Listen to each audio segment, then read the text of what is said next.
संतांच्या संगतीत राहावे, पण त्यांचा नेमका काय फायदा होतो?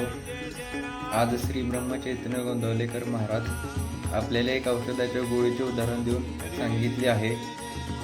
आज 5 एप्रिल या प्रवचनात महाराज सांगतात, संतांच्या संगतीचा परिणाम.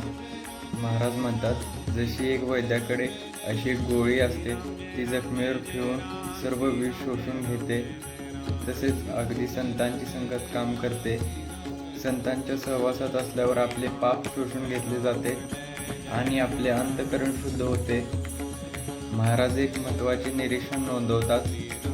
आपल्याला ज्या विषयाची आवड असते, आपण त्या विषयाच्या लोकांची संगत धरतो, पण मात्र संतांची संगत ही आपल्या विषयाच्या आड येते, म्हणून ती टिकवणे कठीण असते. पण जर ही आपण संगत टिकवली तर आपली विषयाची आवड कमी होऊन भगवत प्रेम प्रकट होते. आपण आजारी पडल्यावर कडू औषध घेतोच ना. तसेच महाराज सांगतात, प्रपंचातील व्याधींनी त्रस्त असताना संतांचे बोलणे हे कडू वाटू शकते. जसे डोळ्यातील खडा काढण्यासाठी लोणी घेतली की डोळा थंड होतो, तसेच संतांची गोड आणि वाणी हे आपले दुःख दूर करते. म्हणून संतांच्या बोलण्याकडे दुर्लक्ष करू नका. संतांचा सर्वात मोठा गुण कोणता, तर तो म्हणजे निर्भयता. संतांना भीती वाटत नाही, कारण त्यांना सर्वकडे मीच आहे असे वाटते. संतांना सर्वकडे मीच किंवा राम आहे असे वाटते. जेथे दुसरा कोणी उरतच नाही, तर त्याची भीती कशी वाटणार?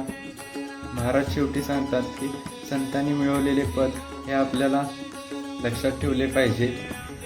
महाराज सांगतात, संतांनी मिळवलेले पद किंवा अवस्था मिळवण्याचे साधन आपल्याकडेही आहे, पण आपण नेहमी त्यावर शंका घेतो. आपली भूमिका थोडी जरी तयार असेल तर संतांच्या संगतीचा परिणाम व्हायला वेळ लागत नाही. या प्रवचनातील विचार म्हणजे संतांची वाणी ही गोड, माऊ आणि हितकारक असते, तसेच आपणही बोलायला शिकले पाहिजे. तर मित्रांनो, या प्रवचनात महाराज सांगतात, संतांच्या संगतीत राहून नामस्मरण करणे हाच जीवनाचा खरा आनंद आहे. तुम्हाला हा विचार कसा वाटला नक्की कमेंटमध्ये सांगा. या प्रवचनात एक महाराज महत्त्वाची गोष्ट सांगतात की आपली भूमिका थोडी तयार असल्यास सत्संगतीचा परिणाम होण्यास वेळ लागणार नाही.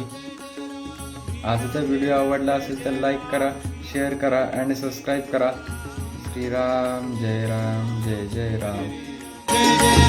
श्रीराम